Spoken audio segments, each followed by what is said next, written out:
I may want to take some revenge myself after watching Eye for Eye, the Netflix revenge film. What a mess.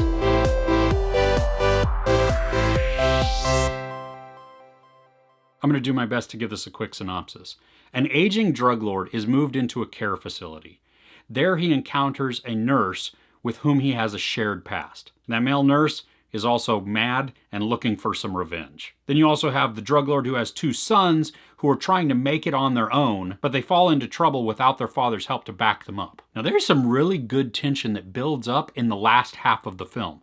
The problem is you have to sit through most of the film to get there. And on that journey to get to the tension, you have like these half-told stories that aren't really given any backstory. They're not giving any context. And then some of them just don't resolve, or they come out of nowhere and you're like, what's going on? The main character, Luis Tozer, he plays the male nurse, Mario. And he does fairly well. I mean, he is afflicted, conflicted, just grumpy, troubled. You can just tell that he has something in his past, and he does it convincingly.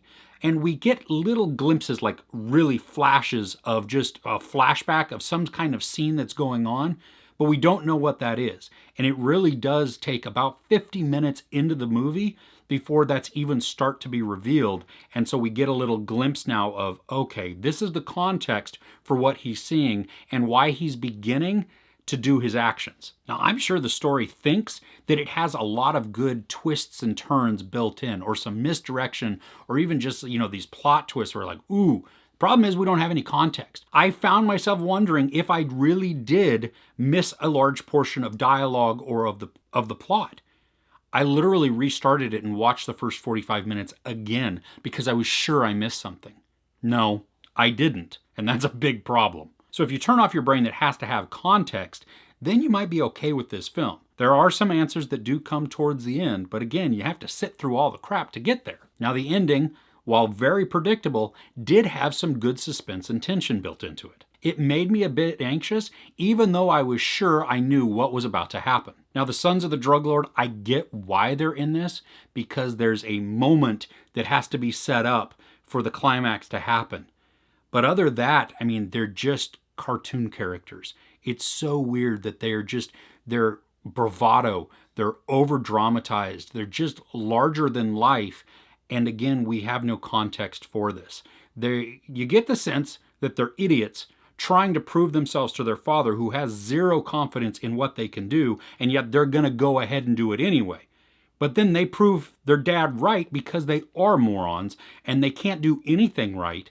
And then you also have a setup in this that literally comes out of the blue. It makes no sense. There's no context for it. There's no setup for it. I don't even know who these people are, who these players are, and then they're gone again. And so it sets up this false tension within the film and the story that really doesn't fit. I mean, it's trying to push it forward, and I get what it's trying to do, but there's better ways to do it. There's an actress in this playing Mario's pregnant wife, and let's just say she gives the performance of her life.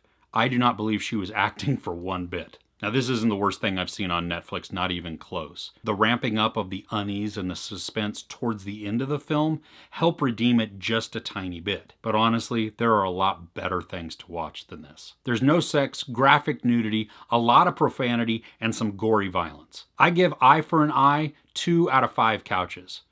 So what's a good revenge flick that I should check out? Let me know in the comments below. If you enjoyed this review, please give it a like. Also, don't forget to share and subscribe. I'm Chris. This is Movies and Munchies. Thanks for couching with me.